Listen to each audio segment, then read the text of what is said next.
MSF Convocation for the McCombs School of Business.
Ladies and gentlemen, the McCombs School of Business Texas MSF Class of 2013.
Welcome.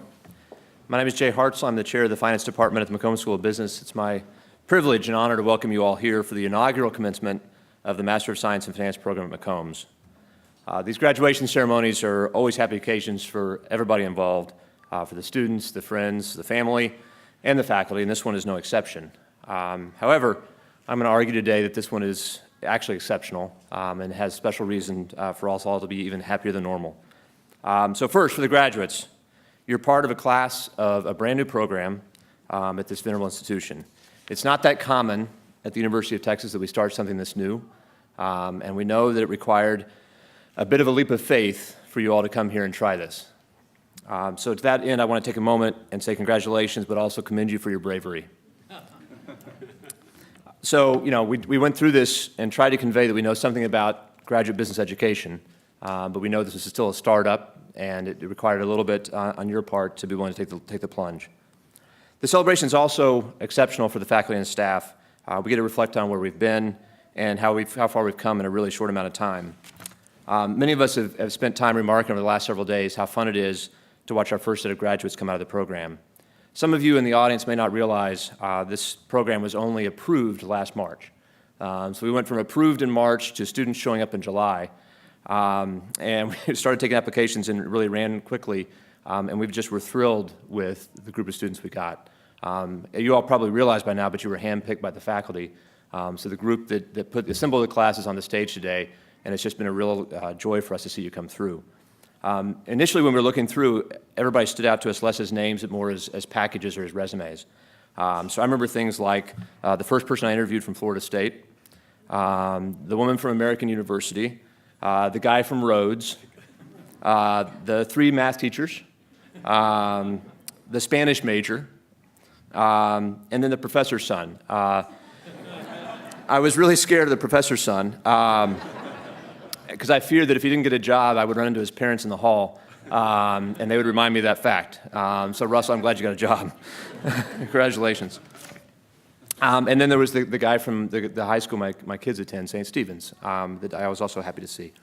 So all of you, it was a big thrill for us when you showed up, and it's an even bigger thrill today to see that you finished. And you've earned your degrees. You should know you've exceeded our expectations, and they were lofty. You made us very happy that we opted to start the program when we did. It's made it all worthwhile, and we've been just so thrilled to have such a strong group of students to start the program. You're a testament to the excellence of the University of Texas and the McCombs School of Business. You earned a rightful place alongside the graduates of all of the longer, more established programs we've had for so many years. Among our great faculty and staff, I do want to take a moment to acknowledge the group we put together to run the program. I think we've made several mistakes along the way. Some of you may remind us of some of those mistakes. But the bit of bragging I think we'll do as a group is to say that we put together a really good team.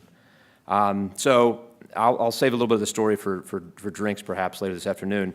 But let me say thank you to Greg Hallman and Katie Stevenson and Ray Delata for all they've done. So Greg serves as the director of our program. Katie runs marketing, admissions, operations, pretty much everything else. And Renee handles the career services and the external relations. So how about just a quick round of applause? Thank you all very much.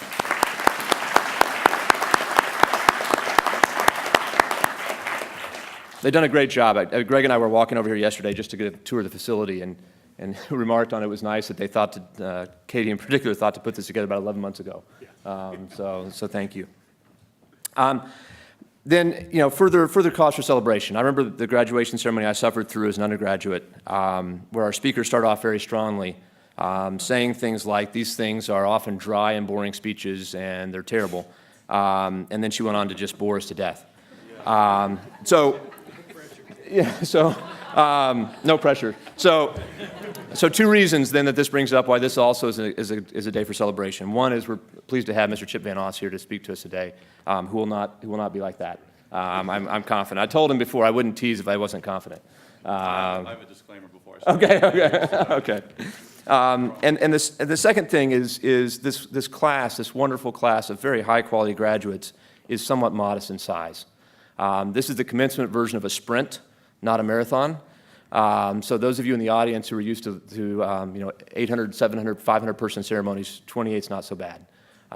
So we're going to enjoy every moment of it, but it won't be quite the long ordeal that some of us have been through in the past. So before we proceed, though, let's take a moment to enjoy the day, to appreciate what it means to start a new graduate program at the University of Texas, and most importantly, help join me in recognizing these students for their commitment and hard work. Congratulations.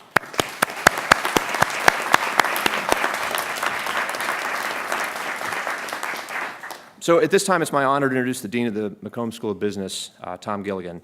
Tom joined the McCombs School as Dean in September 2008. He holds the Centennial Chair in Business Education Leadership. Prior to his appointment at the McCombs School, Dean Gilligan held several key administrative roles at the Marshall School of Business at the University of Southern California. His background is as an economist with particular expertise in the areas of microeconomics, applied price theory, industrial organization, antitrust economics, and public choice.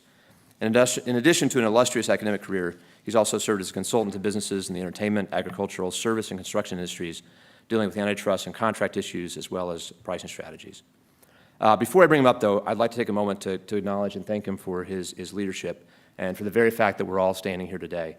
When I was talking to Tom a couple of years ago about taking the department chair job, I really only remember asking one question, which was that some of the faculty had some idea about starting one of these Masters of Science programs. We were excited about it. We actually thought it was a good idea.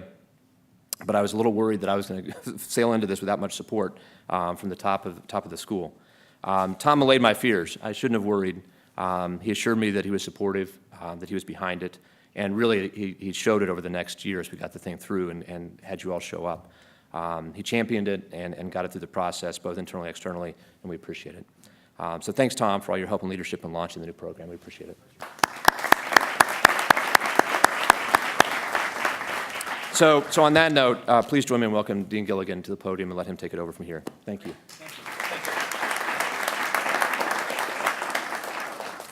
Well, thanks, Jay. Just a couple things to follow on what Jay said. As someone who just finished an 800-student commencement exercise, this one is much more pleasant.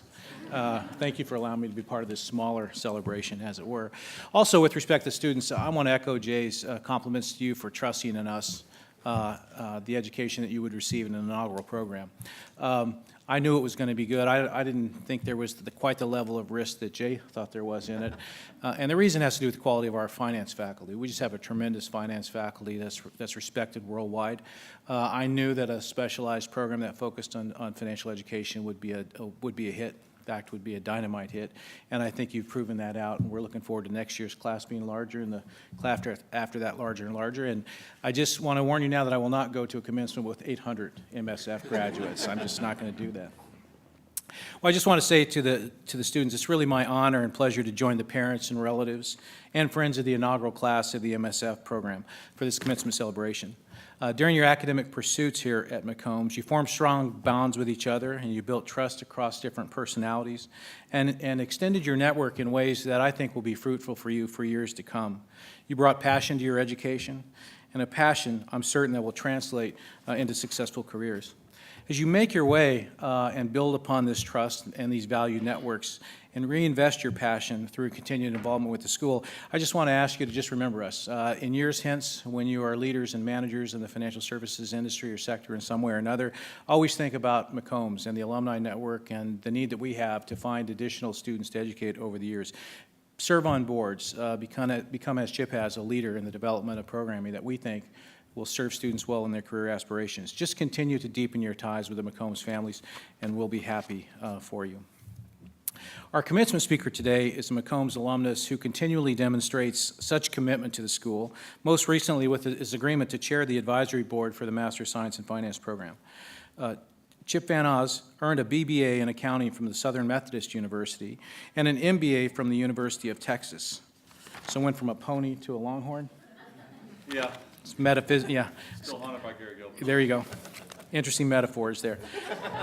He joined the Raymond James Energy Group in September of 2010 and is focused on the E&P sector. Chip has been an energy investment banker for over 14 years and has a significant experience in executing M&A activity, equity and debt transactions for E&P, energy services and equipment and mainstream and transportation companies. Prior to joining Raymond James and Associates, Chip was an executive director in the energy group at UBS Investment Bank, where he worked for 7 years. Prior to UBS, he worked for the energy group of Credit Suisse, First Boston, Donaldson, Lufkin, and Generette. Couldn't keep a job, huh? Well, I'll address that too. Okay. Well, please join me in welcoming Chip to the stand. Thank you very much.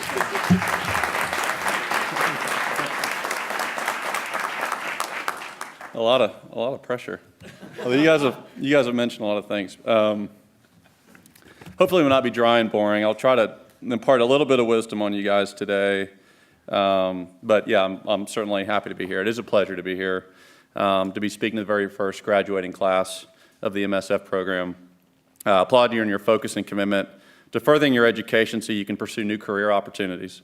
And I particularly applaud you for having the courage and the confidence in this nascent program and in the University of Texas to be the institution that you entrusted to prepare you for your next career. And to add to that, you only did it in 1 year, which at first I thought was pretty impressive. And I thought, why would you only want to be here for 1 year? UT and Austin are such great places. I was in the 2-year program, did everything I could to make it a 3-year program. I think, Dr. Brown, I tried to get you to keep me out another year, but you let me pass, so thank you for that. But clearly you guys are a focused and motivated group, and I know the faculty and administration and others involved with the program are thankful for the trust that you've put into them, and they've said that, but purely we are grateful for that trust. You set a high bar for those who will follow, and provided the program with a solid foundation on which to grow and become the elite program for future students who want to get a master's degree in finance. So kudos to you and sincere thank you to each and every one of you, as this program will only be as good as its graduates. And as they've said, and as I've come to learn, you guys have truly exceeded everyone's expectations. I certainly hope the University of Texas has done the same for you. So a few months ago, I was asked to give the commencement speech, and I was, of course, honored to have an opportunity to address this group, but really had no idea what to talk about. So I first come back through my database of past speeches to see if there's anything I could draw upon there. I was a competitive athlete in a former life, so have a really, really large plethora of captivating sports metaphors and cliches. But I don't think those are really relevant here. Usually those are for high school kids or younger or trying to motivate athletes. So wasn't sure that's really a relevant topic. Although, I guess some of the things we talked about were, trying to hit a jump shot or defend a swim move and how to use your elbows strategically, which I do believe at times would have been helpful in the workplace with my boss or maybe a competitor to try to make a point. But those are not appropriate. At least you can't say that publicly.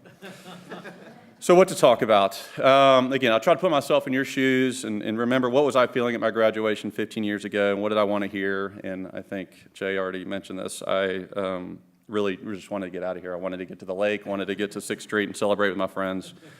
So that really wasn't helpful to draw upon anything. And I couldn't remember who spoke to me and what they said either. So that's really a reflection on me, not on the speaker, in case I don't think it was any of you guys, but purely on me. But it is what it is. So what to talk about? I've got 15 years of experience behind me, and now have an idea of what maybe would have been helpful, maybe something I could have heard. So what does everybody want? Everybody wants to be successful, and that's pretty obvious. So I'm going to talk a little bit about the secret to success. This could be a laundry list of items. It could take hours to get through, but I know you're itching to get out of here. And again, as we've said, you may retain little, if any, of what we talk about today. So I'll try to keep it simple. Of course, you need to work hard. You need to be dedicated to your job, show up on time, stay late, all that good stuff. But what I'm going to talk about today are really less obvious actions that can make a significant positive impact on your career. And these things, I think, will give you an edge when you first start in those couple years of your career and let you get ahead of the other people that you're working with. And in the theme of my athletic background, I'm going to call it swing thoughts for success. I think this makes sense, as anyone who's ever played golf or had a golf lesson knows that you can only think of one or two things when you're trying to hit a golf ball. Otherwise, your brain gets too cluttered and you end up, really playing worse and not being able to hit the ball at all. So again, here are some swing thoughts for success as you begin your new career. First, change happens, which I will address Dean Gilligan. Change happens whether you like it or not and whether you had anything to do with it or not. It happens, so embrace it. One thing is for certain, however you think about the career you're getting ready to begin and how it's going to unfold, it's not going to turn out as you expect. And I'm not suggesting you're not going to achieve your goals and it's not going to be a wild and exciting ride, because you will, and it will be a great ride. But more likely that route's not going to go the way as you thought, and it's going to be quite an unexpected journey. When I graduated from UT, I was set with a good job at a great investment bank and really thought I had a crystal clear view of what the next 10 to 15 years of my life was going to be. I went into investment banking, so I figured I'd be an indentured servant for 6 to 7 years, be promoted to senior VP at some point, get some really big deals under my belt, and then be promoted to MD, and it would be gravy from there. Pretty naive and shallow line of thinking, I know, but I think deep down that's how probably each of you are thinking right now, or at least you hope that it's that easy. I did ultimately achieve my goal, or one of my goals. It's not my only goal, but one of my goals of becoming a managing director, but it was the most circuitous route I've ever could have imagined. In my 15 years of investment banking, I've worked at 5 different banks. The 2 were acquired, so that counts as 4 technically. Right, yeah, potentially. 2 were acquired. One was going bankrupt, and the Swiss government bailed it out. You can probably figure out who that was. And I've gone full circle now, and I'm actually working now with the group that I first started with when I graduated from UT. So of all these different business cards I've carried, only 2 of the changes were of my own volition. Everywhere I've worked hard. I've took on as much responsibility as I could, and I've been viewed as a top performer. But despite all that, you can't control what's going on around you. Companies get sold, economies go bad, sometimes they go really bad, as they did in 08, 09. Companies go bankrupt. So you've really got to learn to deal with the cards that you're dealt with. And this isn't meant to scare you. It's the reality that speed bumps occur during your career and in your life. But that's okay. If you're committed to yourself and you're committed to reaching your goal, these speed bumps can be great motivators, can even push you harder to get to where you want to be. So it's not something that should be discouraging. What I would say is, just keep your head down, keep your eye on the prize, and keep pushing forward, and you'll be able to achieve what you want to achieve. To truly be successful, I think you really need to be successful at life. It's not just work. There's lots of different parts of your life that you need to have control of. We spend a lot of money attending top-notch business schools and we'll end up spending more time at the office than anywhere else. But you really need to focus on having a balanced life and make success in your home and your communities a priority. I mean, this is basic stuff. You know, it's the stuff you learn in kindergarten, whatever that book is. But you've learned, you know, be a good person, be a good corporate citizen since you've grown up as a child. But we're all competitive, so it's very easy to lose sight of this. Once life gets faster, you start working and you get caught up in your job. And without a doubt, nothing is more important than family and friends. These are the people who you've known forever, are part of your being, and have played a large role in who and what you are today. But if you don't continue to invest time in these relationships, they can deteriorate, and you could risk damaging or losing these lifelong relationships. This was probably the most difficult thing for me to understand when I first started my career, and granted, I'll admit I still struggle with it at times today. You know, we all want to be masters of the universe. We all tell ourselves, you know what, it's worth this extra time in the office. I can get promoted more quickly, I can make more money, I can get cooler toys, and, you know, ultimately I'll just retire earlier, at which point then I can spend time with my family and my friends and kind of reap the fruits of my labor. But the problem is there's always another title, there's always more money, there's always more notoriety. That cycle will never end. There's always more to achieve. So don't take for granted your friends and your close family, or your family and your close friends. Hopefully your family's closer than your friends. But you know, these are the constants in your life. They'll always be there, particularly when those unexpected changes do occur in your life. I've worked for many successful bankers who are considered at the top of their profession, who've made wads and wads of cash and have cool houses all over the place. But some of them have given everything they have to work, and as a result, they've had some pretty strained personal, close personal relationships. And they're good people. They didn't intend for that. They didn't want that to happen. But it just happens over the years. Those relationships begin to malnourish. So please, be careful. Invest time in those family and friends. Be a dedicated husband or wife. Be a loving father. Be a friend that can always be relied upon. But make sure you stay close to the people that you've known all your life. In addition to family and friends, give back to the community. Get involved in outside activities, whether it's charity, church activity, mentor programs, or teaching at schools. And when you do that, try to take a leadership position. We owe it to our communities to get involved, as not one of us hasn't been positively impacted by someone who didn't know us, but gave us their time and efforts to provide us something to make our life a little better. It could have been a coach, could have been a minister, a volunteer, or a neighbor that provided some additional teaching or support for you. So it's our duty to pay it forward. Besides that, it's extremely rewarding to give to organizations that are close to your heart, and it's also a great break from the stress and the chaos of the office. It's been my experience that employers are very supportive of your outside activities and actually are always really impressed with someone who's committed to activities outside of the office. Besides the altruistic benefit you'll receive out of giving it to the community, you'll have a great, these tend to be great networking opportunities. So as you think about it from a professional standpoint, I can think of the different boards I've been on. I've met a lot of different people in the energy industry who I wouldn't have met otherwise. So it is a very good networking opportunity. And depending on how much responsibility and leadership you're willing to take into these organizations, you can take that experience, and it's very transferable to anything you're going to do in the future, and particularly in your office. So as you think about the applicability of working with a charity or something outside of the office, that is an immediate, tangible activity that's going to help you be better at what you do and then set you apart from the people that you work with. So I promise you, you're going to get a lot more out of it than you put into it. This one's a little odder, but again, this is going to give you an edge, I think, over your other employees that you work with. But another avenue to success is to get involved in recruiting for your employer. It's a lot of fun, but it's the best way to have a direct impact on your organization, as well as gain exposure to senior members of the team, which is really key as you start your career. Recruiting is an important determinant in the long-term success of an organization. But it's important, tends to be overlooked. It's a great leadership activity and responsibility that's very influential at the end of the day and allows you to demonstrate your leadership abilities. Besides impacting who is selected to join your organization, the recruiting process gives you positive exposure to the recruits, and when they are hired, those new employees will naturally view you as a leader, and someone they want to emulate and someone who they want to work with. This is important, as your ultimate success in your career is not just based on the people you work for, but also the people who work for you and with you. So you definitely want them on your side and in your corner. Recruiting will also provide you great exposure to the people you work for, as ultimately they will have the biggest say in who gets hired, but they'll be communicating with you to figure out who best fits the organization.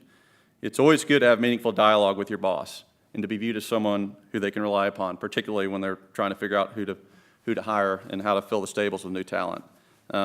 It also allows the senior employees to see a social, more personal side to you. You know, at times when we're working for our bosses, we get robotic and just like, can't speak normal and you're always real tense. This process really lets your natural personality come out, which ultimately allows you to create a deeper and stronger relationship for the people that you work for. And I didn't really appreciate that until I've gotten more senior in my career. But creating those deeper relationships is going to be invaluable to you as you look to get more responsibility and get promoted and move within your organization. Another swing thought is to eliminate the word can't from your vocabulary. To be successful, you have to be able to deliver what is asked of you. The people you work for are not likely to ask you to do something that can't be done or that they haven't done themselves.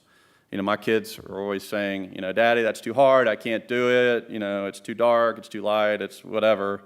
Nobody wants to hear that at work. Nobody wants to hear can't.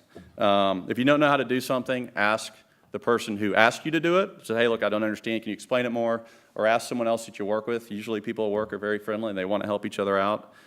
But if you're going to tell your boss you can't do something or it can't be done, you better be darn sure you're correct, because there's a good chance that he's done it. If he has, he's going to tell you, or he's going to go find someone else that can do it. And if they can, then you've just been marginalized. And at that point, you're not viewed as a go-to guy.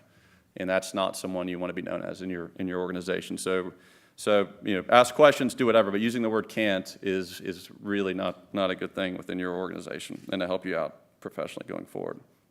My final swing thought, and this is a big differentiator, separates 90% of the people I've worked with from being great as opposed to good. Everyone you're going to work with is smart and works hard and can pretty much get to 80 to 90% of the answer. But the details, attention to the details, that's what makes the difference. Sometimes it's taking a financial model to a deeper degree of specificity, or taking extra time to find just the right company for a comparable company valuation analysis.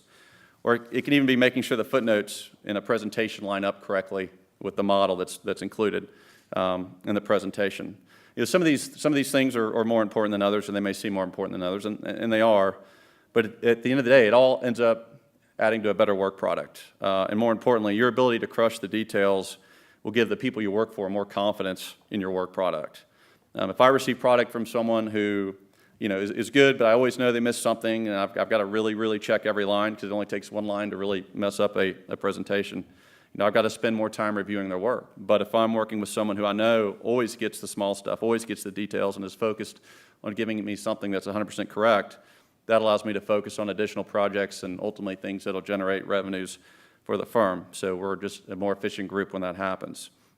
It's interesting. This is something I actually learned very, very early on in my career when I was at DLJ, which was required by CS. So that's 2, but no. But anyway, so no, I know. Just want to explain it. So, but one of the guys I worked for, he prided himself on being a really, one of those really tough bankers. Doesn't take any gruff.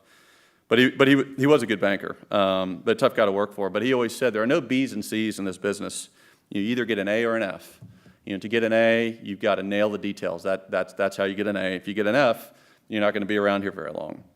And I'm not sure it needs to be that severe. Shouldn't be that severe. It's not that big a deal. But there is a lot of truth in what he says. I think as you go to work, people are going to judge you on a pass or fail basis.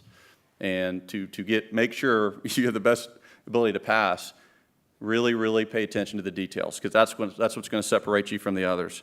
And that's going to ultimately give your boss and your superiors the confidence to give you the harder project, to give you more responsibility, and to look to you as being a leader going forward in the organization. So that's it. Just a few swing thoughts for success. I hope they're helpful to you. And again, congratulations. Good luck to you guys, and hopefully we'll see you around involved in activities with the business school in the future. Thanks.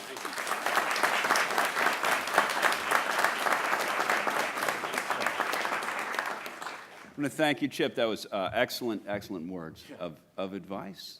Tom will stop teasing you about your job record now. I think a great message in professionalism, certainly from somebody who's been a great professional for many, many years in his career. Pay attention to the details is such great advice, for sure. Now, what do we do now, Katie? Some student awards? All right. So now we have a few student awards, and then we have, I believe, a professor award following that. Do you guys present the first student awards? All right, come on up.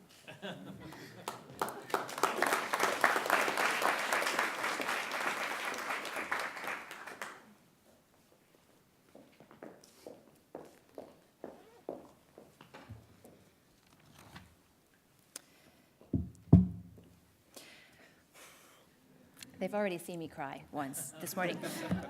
This year has proved to be a challenging one for our students. As our inaugural class, they experienced with us the growing pains of establishing a new program, all while managing a course load much heavier than what most graduate students carry and working their way through a rigorous recruitment process. Through all of that, we had 2 students in particular whose classmates recognize and appreciate their eternal optimism and enduring cheerfulness. The first of these 2 is a young woman that I have come to greatly admire over the last year, Purva Panchal.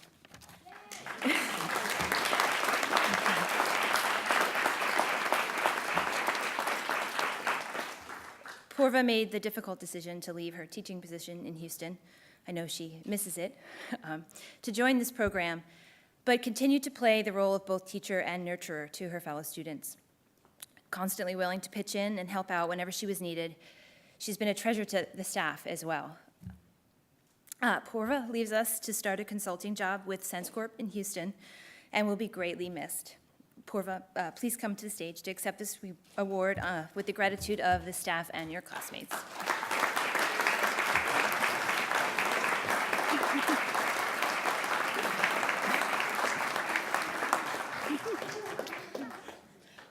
My job here is done.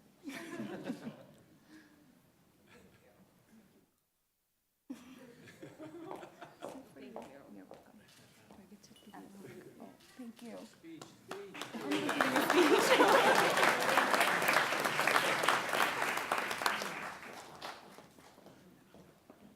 Okay. So the MSF students also voted to recognize another deserving peer from their class. Jarvis UZJ gained the respect of students, faculty, and staff with his extremely respectful demeanor, hard work ethic, and bright smile. Jarvis entered the program from his undergraduate degree at the University of South Alabama in Mobile and the strong support system of his family and friends. He made quick work of creating a network of friends in this MSF program, and I believe he will continue to brighten his colleagues' days in his new career. Jarvis will be moving to Houston to start a management rotational program with stage doors, and although he will be greatly missed by the MSF program, I have no doubt that this is the beginning of great things for him, and we look forward to keeping track of his career path. Please join me in honoring Jarvis.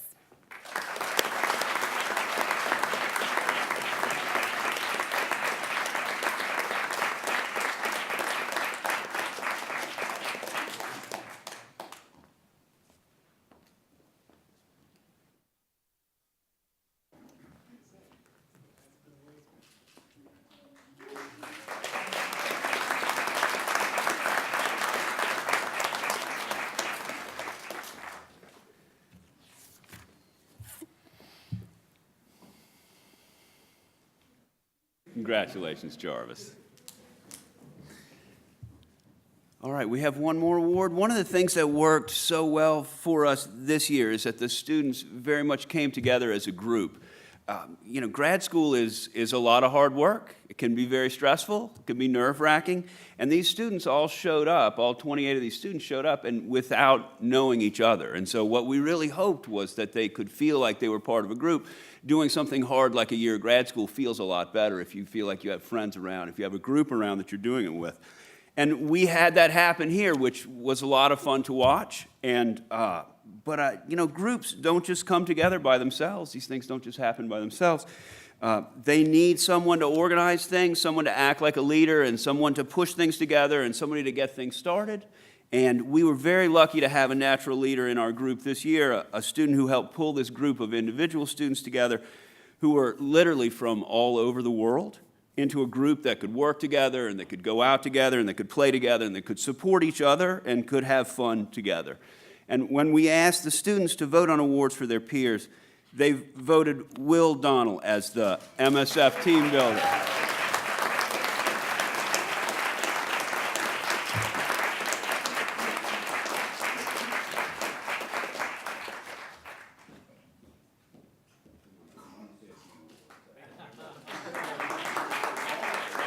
And so let me just say a few words about Will. Will came to us via Rhodes College in Memphis. Sit right there, absolutely. Will came to us from Rhodes College in Memphis, and then he came into my office to ask me about the program, and I tried to get some information from him, and he told me he went to undergrad at Rhodes College, which we know is a very good school in Memphis. And then he told me this kind of cloudy story about South America and 2 years, and there were some cities involved. I never understood all of it, which is what I really liked about this story, was that, and Will, he told me he was going to come here and get a graduate degree in finance and get a job in investment banking and energy investment banking in Houston. And then he showed up, and he did exactly that. And he is going to start in investment banking in Houston, and we're very happy to have you here. So you set a great standard for us, a great standard for classes to come in the future, and we do really appreciate it. So come on up, and you can give the... Okay. You've got yours there? Thank you very much. Absolutely, Will. Thank you. Thank you very much. Pretty heavy. So to begin, I'd like to extend my thanks to all of our professors this year, especially Dr. Greg Holman, who was instrumental in not only advising all of us, but also getting this program to where it is today. I'd also like to thank Katie Stevens, in particular, for working tirelessly to keep us running smoothly throughout the year. And lastly, I'd also like to thank Renee DeLota for working very hard in her career services role. We're all very grateful for her help in the job hunt. As I'm sure that all of my fellow classmates, professors, as well as Katie and Renee can attest to, this program has been intensive. Over the last 10 months, I've been taught to think, breathe, eat, and even dream finance. This has caused me to change into finance mode involuntarily. This mindset has invaded even some of the most basic decisions that I make. For example, at the beginning of the year, I had the opportunity to pay for my parking spot in a garage on campus. I was lucky enough to have drawn a spot in the closest garage to the business school, the Brazos garage. When I selected how I would like to fund the space, I was offered to either pay for it by a semester or for the full year. Finance mode was activated. To make this decision, I called upon one of the most basic yet core principles in financial theory and practice, the concept of the time value of money. Simply stated, this theory says that a dollar today is more valuable than a dollar in the future. This is due to expected inflation investment opportunities. Having recently discussed this concept with Dr. Holman in the summer session, I wasn't about to let the parking services of the University of Texas sneak one by me. I, like any profit-maximizing agent, opted to pay only for the first semester and invest the remainder until the second payment was due. As it turns out, my logic was pretty sound. My execution was pretty poor. Inflation was not particularly cruel to the dollar from September to December of last year, and my investment opportunities were limited by spending the difference on 6th Street. So, to add insult to injury, in the midst of a very busy first semester, I forgot to renew my parking space, and have since been relegated to the Guadalupe garage on 16th and Guadalupe. For those of you who don't know, I hope you never do, it's roughly 10 to 15 minutes from McCombs. So anyway, my point is not to blame the time value of money or even Dr. Holman's lectures on adding 20 minutes to my commute every day, but to emphasize the simple point that Thomas Edison once made. He said, vision without execution is hallucination. I think this notion is particularly apropos for our class. We've been lucky enough to have been taught by some truly outstanding faculty members. Through them, we've been exposed to a very large body of financial literature. Being a small group, I've also got to know everyone in the program, and I've also discovered that we're all very smart. Going forward, we've got to act intelligently upon what we've been taught. Our ability to differentiate ourselves and carve out a competitive advantage in our careers depends on it. However, like my experience with the parking system of UT, finance mode should not be switched off after leaving school. For example, you'll all be happy to hear that my execution outside the classroom has actually improved.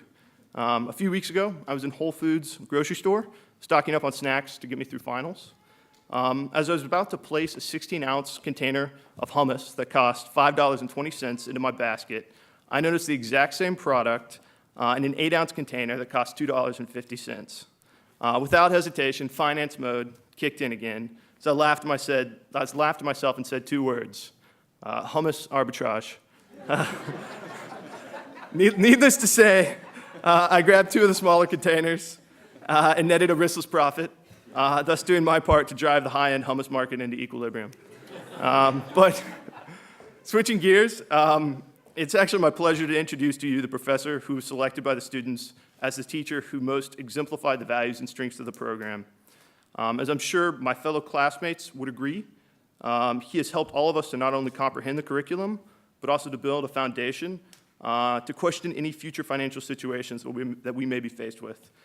So it is an honor to present the philosopher of finance, Dr. Andres Almazan.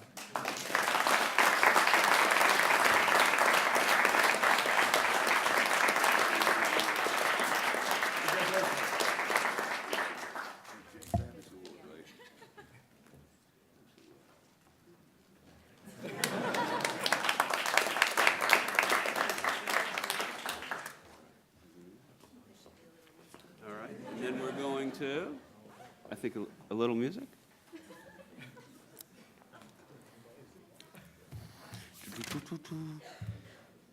All right, it is time to individually recognize the members of the graduating class, and so now we are going to call the names and give the degrees. All right? You have it? What's that? Do they have the degrees? All right, when do you want me to start calling names now? Okay.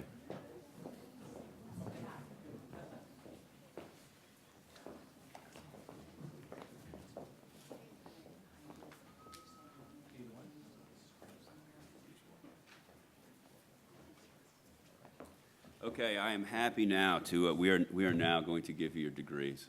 Fantastic. All right, so now I will call the names of the first graduating class of the Master of Science in Finance at the University of Texas. Byung-Hyun On, come on across.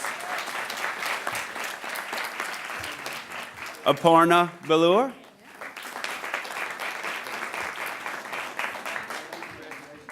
Simon Bochev. Congratulations. Russell Brockett. Neil Chen. Si Shen. Yi-Yong Shen. Keith Dash.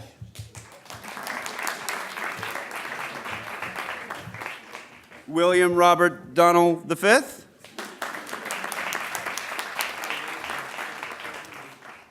Amba Gujral. Lon Hewer.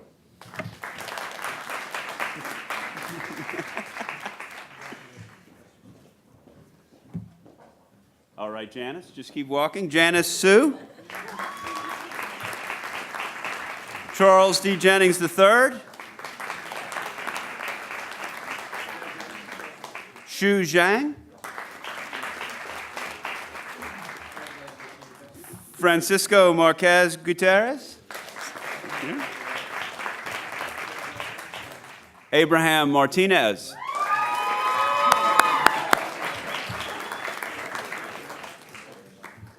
Singshan Pan. Purva Panchal. Avinash Sridharan. Baron Steele.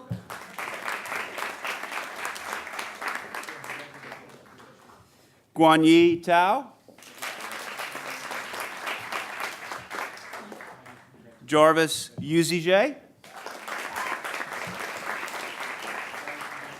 Samuel Abraham Wallach.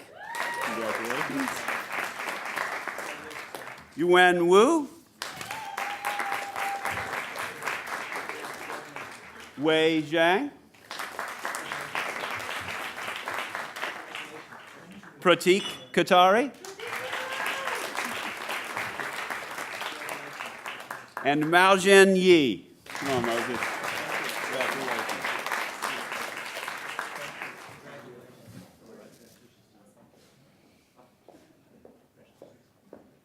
All right, fantastic. And if you could just join me in one more round of applause for this first graduating class.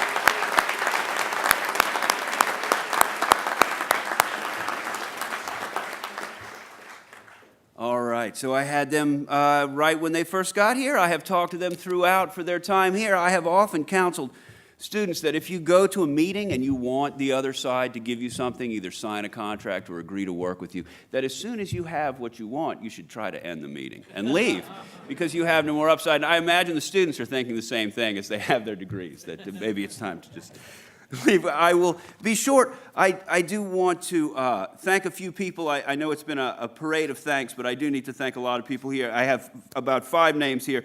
I first want to thank Jay Hartzell, our chairman, for making this program happen. This is a big university. There are always a lot of ideas floating around a big university. I can assure you we have no shortage of that. But what we also have sometimes are people like Jay who can take a good idea and actually make it happen and make it reality, and someone who could execute on that plan. And that's what Jay did for this program. And we talk about a lot of things at the university, and it is great to have somebody like Jay who can pick up one of these ideas and push it until it happens. And we really appreciate that, Jay. And I want to also thank our Dean, Tom Gilligan, for creating an environment here in the business school where innovation was very much encouraged. As Jay said, we wanted to start something new, and Tom was completely behind us on that. And in fact, every time I saw Tom this year, he asked me what he could do to help me, which is a great boss. And thank you very much for that. I want to thank our faculty for sure. At its core, I mean, when we start a master's program in finance, at its core, our program is our classes. It's our classes and it's our professors. And we can only be as good as our professors are. And we knew we could pull this off. We were confident in this. We have a great finance program. We have a great finance faculty here. And I want to thank you, along with the students, for all of your work in the program, for the fantastic classes you created, and for your genuine interest in the welfare of the students throughout. The professors came to me throughout the time and talked to me about the students, knew the students' names, really paid a lot of attention and put a lot of effort into this program. And I want to thank you. Together, we produced a program with a lot of value to the students, a lot of value to their employers, and a lot of value to the university. And so thank you. Join me thanking the faculty. Now, I want to thank my associate directors, Katie Stevenson, Renee Zalota. Before I got involved in this program, I taught at this university for 10 years before I got involved in this program. And in those 10 years, it was my impression that the university pretty much just ran itself. I watched everything just happen. And then when they asked me to get involved in this program, I realized that nothing at all runs itself, and that this university appears to run itself because it is so full of smart, capable, professional people who just make it look like that. And I was very blessed to have 2 of those very smart and capable people helping me. And Katie, who dealt with the day-to-day of trying to push a new program into a large university like this and to keep it running and to think of all the things. 11 months ago, Katie came to me and said, we need a room for graduation, I better call. And I just thought, wow, this is great. I would have thought of this in April, you know? So, and Renee for just doing a fantastic job of keeping the students on task to look for jobs. They were all talented, and we knew they could all get whatever jobs they wanted, and she has done a great job of helping them, and our placement has been very good, and all of these students are heading off into something very, very interesting. So thank you, Katie and Renee, very much. Okay, and finally, I want to thank the students, but before I thank the students, I want to thank the families and the friends who supported these students throughout the year. Grad school is a hard road, and I know that they very much appreciated your support while they were working on this degree. And so I want the students to also join me in thanking those who held you up for this year and to help you out. Thank you very much. And finally, my students, and I will call you my students one more time. I guess you are not. You are about to be my alumni. I want to thank you guys for taking a chance with us, as Jay said, and for trusting us and coming here to the University of Texas to be our first MSF class. And I want to thank them all for their hard work, very positive attitude throughout. All of us on the faculty, we had this new program this year, and I could tell when I talked to the faculty that everybody wanted to put forth a really good class. And so I think what happened is everybody added a little extra to the classes that they taught, which put a huge work burden on the students. And to your eternal credit, the professors told me, we are working them hard, and they do not complain. They just continue to work hard. And I thought, this is the type of people that people love at work, those people that don't complain, those people that do the work that they are supposed to do. And so I really want to thank you for that. We will always remember our first class. We could not be happier for you. And now I want to welcome you all as the newest alumni of the University of Texas at Austin, which is one of the finest institutions in the world.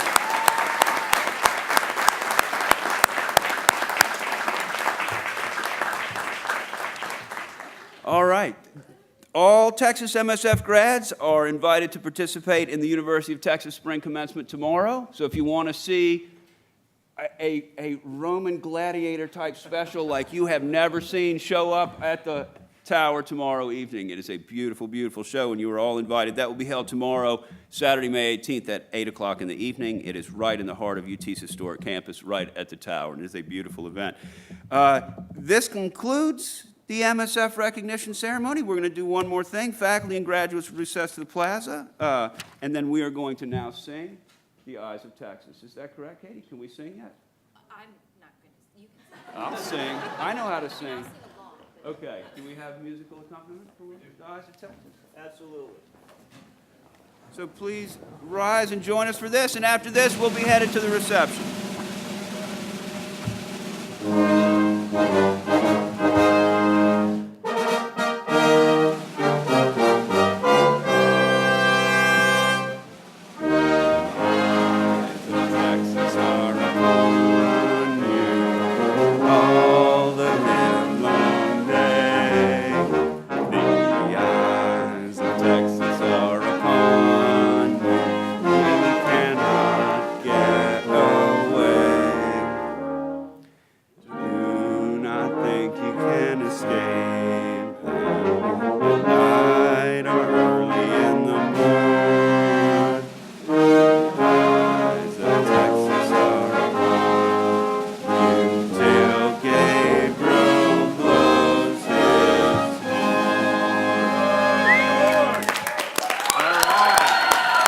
All right. Congratulations again. Which way we headed? You guys are headed? Are you taking the students? Oh. Hold on, you guys. You're going to scratch that out. Off you go.